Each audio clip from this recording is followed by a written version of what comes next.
on page 40, co-governance activities, so they are separated out in the report. And I guess my question is when we make the claim a significant increase from 5.9 million, is it because we're joining those things together that we can say the significant increase collective?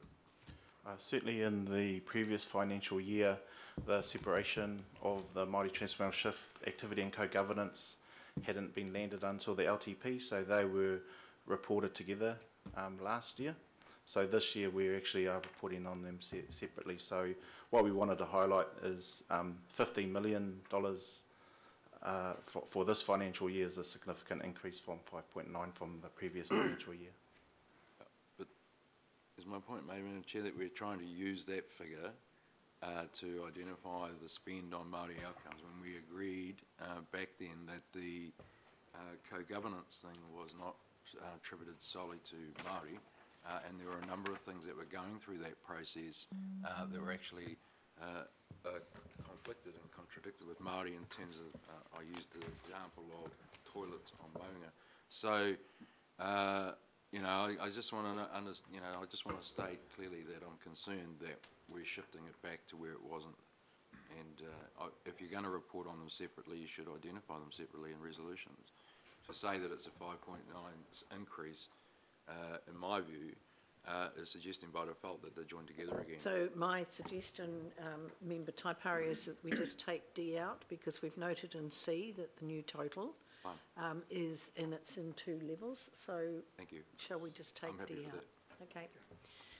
Thank you. Right. Any other questions or comments on this report? It's been moved and seconded to take D out, please, and make E, D, and the rest F and. I'll put that. All those. I want a division. Sorry? By division, please. Okay, by division.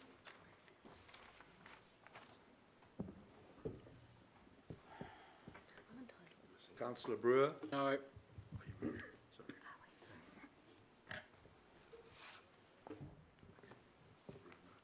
Councillor Casey. Yes. Councillor Cashmore. Yes. Stupid. Councillor Clow. Yes. Councillor Cooper. Yes. Councillor Darby. Yes. Councillor Fletcher. Yes. Deputy Mayor Hulse. Aye. Councillor Crum. What? Councillor Penrose. Yes. Councillor Quacks. No. Councillor Stewart. No. Member Taipari. Aye. Member Tamahiri. Councillor Sir John Walker. Aye. Councillor Wayne Walker. Yes. Councillor Watson. Councillor Wood. No. Chair Webster. Yes. Thank you. That was passed for noting those issues. Moving on to item number 12. Thank you, Shane. Thank you. Welcome to Sarah. Right. Great.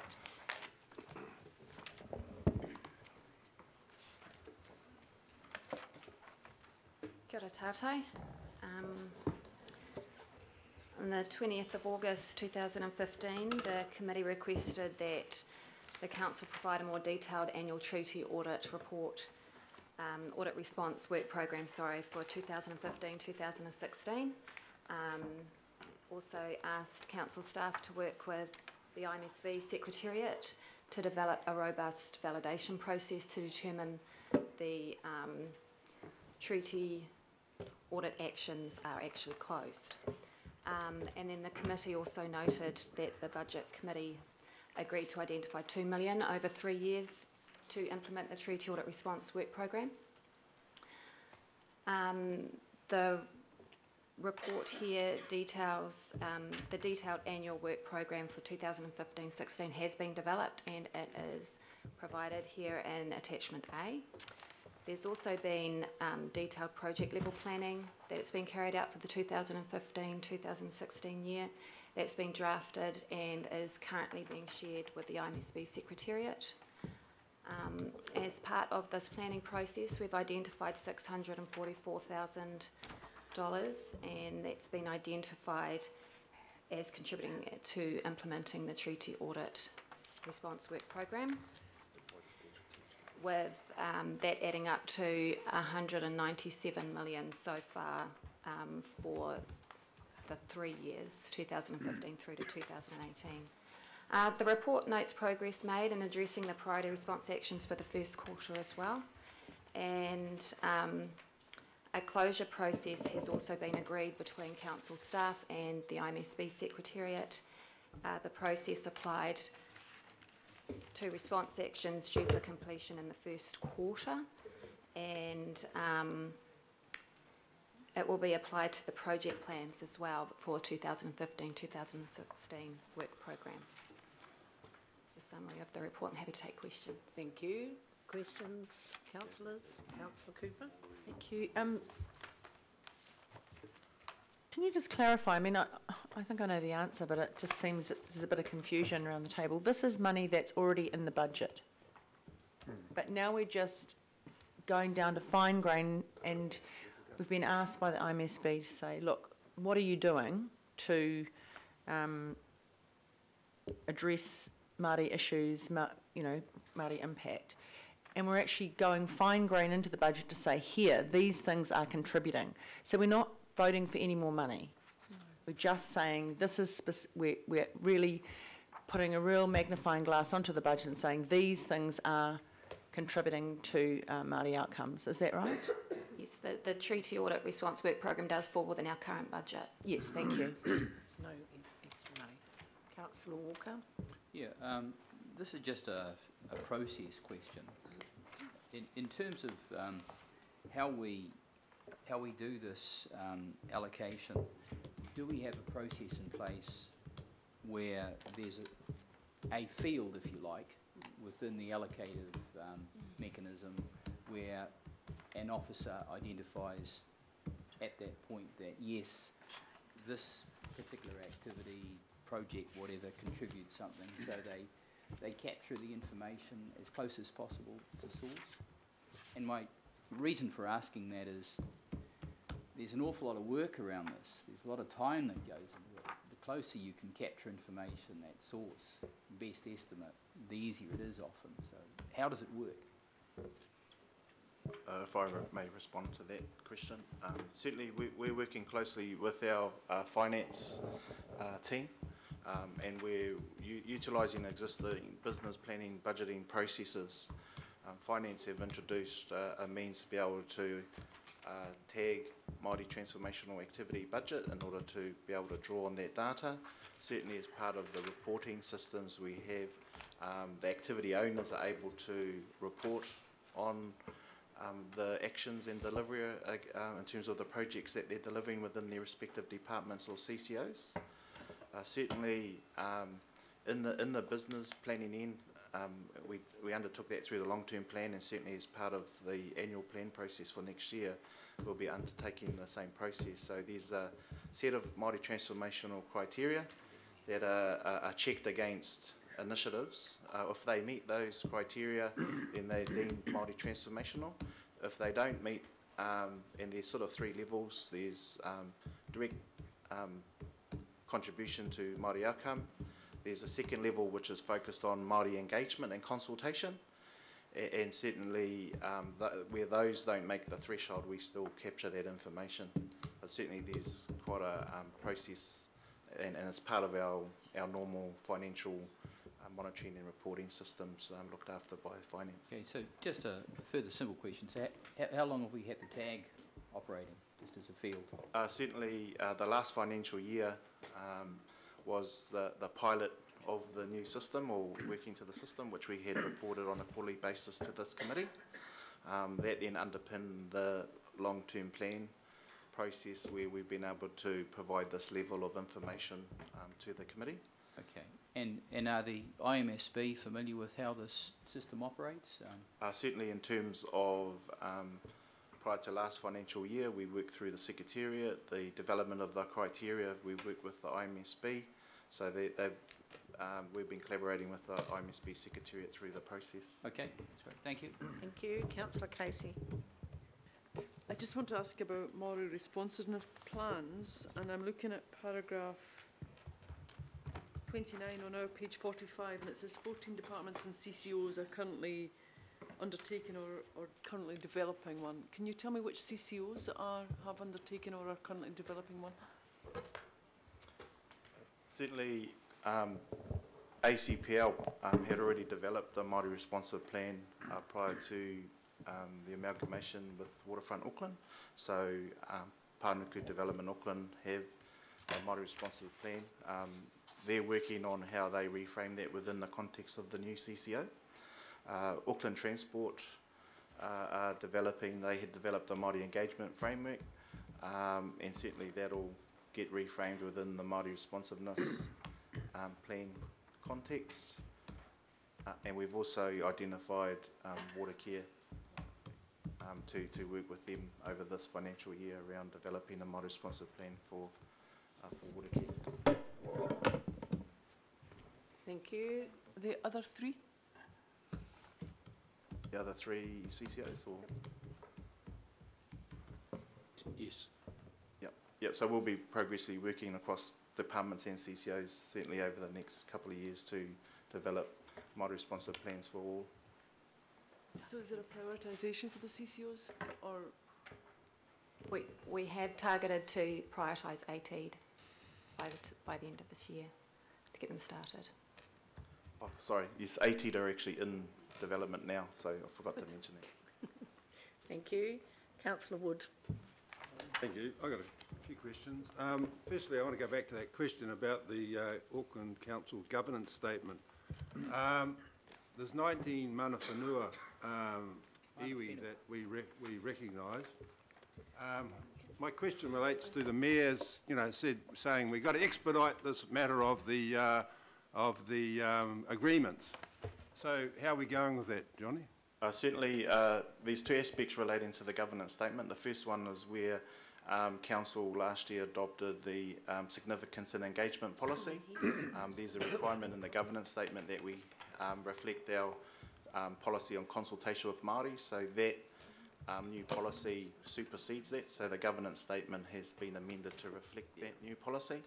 In terms of the mana whenua relationship agreements, to provide a context, all 19 mana whenua group have a range of agreements. All 19 have existing capacity funding agreements.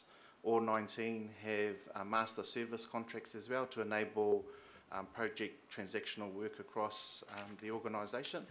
And we're now working through the governance level arrangements.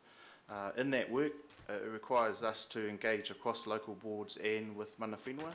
So we've, as of within the last fortnight, we've completed engagement across all 21 local boards, and we're working through each of the 19 mana whenua groups, and we're working with 5 at the moment in terms of working through the process to land the actual drafting of the agreements. So when do you expect those to be finished? Certainly. Those 5 then, the 5 you're talking about. Certainly that's a matter of each negotiation is quite unique to the set of relationships. For example, we're working with the Great Barrier Local Board, Ngāti Rehu, on Great Barrier Island, and certainly that's one of our most advanced ones. We're hoping to have that concluded by the end of the year. Certainly Waikato Tainui are progressing their discussions with us around the MOU. So certainly we're expecting at least 4 or 5 by the end of before Christmas. So when did that program start? When did the program start for these agreements? We started engaging with mana whenua and local boards in May, June this year. Thank you. Well, no, I just want to know, page 56, you were talking about establishment of this kaitiaki forum. Can you give us a bit more information about what that means and where does that fit in with the iwi? Certainly that's a mana whenua led initiative.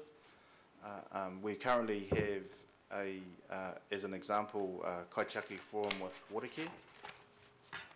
There's certainly a desire from the council family as a whole, and certainly for mana whenua to actually have a regionally centred forum to have more of a strategic leadership conversation across the 19 iwi. Currently, having to engage with 19 iwi through a range of projects, including the unitary plan. Creating a 19 iwi centred engagement for significant projects become quite unwieldy. The forum creates a collective mechanism, if you like, to be able to engage with mana whenua on a range of regional matters of significance for council and for mana whenua.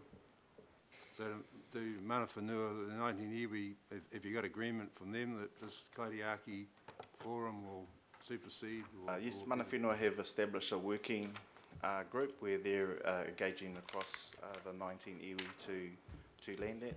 They've developed a proposal which I understand has been sent to all the 19 iwi in the last fortnight, and they'll be looking at meeting collectively just to agree on the process and terms to establish the forum. So the rest of the mana whenua or iwi groups, the other 14 that are there, what program, what time frame are you talking about to get their agreements with Auckland Council completed? Certainly, some iwi have instructed us that their priority at the moment is completing or concluding the Treaty of Waitangi settlements, and certainly where there are some resourcing capacity issues with some of the iwi, they're having to prioritise what's important for them. But I hope we're aiming within the next 12 to 18 months to have concluded relationship agreements across all 19. Phil, do you want to make a comment? And let's talk about Matawaka. What's our arrangements for dealing with Matawaka groups across Auckland? Certainly that's another important area for us to work with Matawaka organisations around agreements and relationships, and certainly we're working with a number of groups across Auckland. We've got some capacity agreements with some groups that we had that sit with community development and other parts of the organisation. So when do you expect those to come to some fruition or finality? Well, certainly we'd want to be able to land agreements, certainly within the next 12 months. 12 months, okay. Okay. Phil, did you want to make a comment? I was just going to observe, obviously, this territory was canvassed at the last IMSB governing body meeting and is scheduled to be discussed again.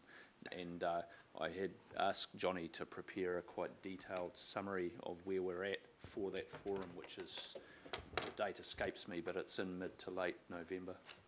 Well, I'd actually prefer that came to a council committee, because the IMSB council meetings are done behind closed doors, and you know, I think that these kind of things are areas where it should be open to public scrutiny as to what's happening. And that's why it's coming to I just want to say that this has gone on. We're in our 6th year now, and you know, this has been a very slow process, because I remember coming to the first hui, which was within weeks of this council being set up. There was a Matawaka hui and a mana whenua hui. They were separate, and we were going to do all these great things in relation to dialogue and with the different iwi and Matawaka groups across Auckland, and quite frankly, we've dragged the chain. So I don't think this is a matter that should be dealt with behind closed doors. I think it should come to a committee of this council, and it should be open to scrutiny, because you know, other councils, previous councils, did have those agreements, and this council just seems to have gone into the abyss. So I just want to put that on the table, and I'd ask that would be the way that it's done, and I think it should be, if we're going to have these audits coming here, I think that's another area that should be looked at. Thank you. I'm sure it could be done under this committee, councillor. I mean, I don't think we're trying to hide agreements that we've got with iwi. In fact, I think we're trying to expedite it in the best way we can. Johnny, can I just ask further to that? Sorry, it might be in here. But one of the issues that some of us are finding is that, you know, if we need to do something like a lease or build a seawall or something, 19 iwi get asked, 18 of them come back and say deal with Ngāti Manahiri or, you know, Te Reo-ho, whatever. Are we going to sort that out so that, is that sort of part of what you're trying to do? I thought they'd been sorted. Certainly in terms of around the consenting space, for around 12 months, there's actually been a joint council mana whenua working party working on those matters, primarily as part of the Unity Plan around the cultural impact assessments. So we've got, well over 12 months ago, the IMSB actually facilitated a meeting with mana whenua, and the outcome of that process was to form a working group. Through Roger Blakely, they've already produced the report. We're now working together with mana whenua to drive those solutions, and that's working with the Resource Consents Department, the Unity Plan team, and mana whenua. Great, thank you. Right, Member Taipari. Oh, kia ora, Madam Chair. Just want to say that the Independent Māori Statutory Board does know what's going on, and just in case Councillor Walker was wondering, and that because they set the strategic objectives, they set the work plan that the Secretariat works to, along with council officers and the like. This does bring me to the question of one of the things that we're keen to see is a central register to deal with the holistic treaty audit response rather than piecemeal, and I think it's important that it incorporates the whole council family group and the responsibilities and the remedies that are required. So I just wonder initially what your response is to seeing that central register in place. Yes, we definitely see that as a good mechanism to keep a track of the breadth of the activity that's going on with the Treaty Audit Work Programme, and we've agreed that we'll discuss that, we'll show the IMSB Secretariat a bit of a draft of what it might look like within the next couple of weeks. It's we're working on it at the moment. Okay. And just one other question, Madam Chair, is there's the six-monthly progress to the audit for the internal audit, which goes to the Audit and Risk Committee.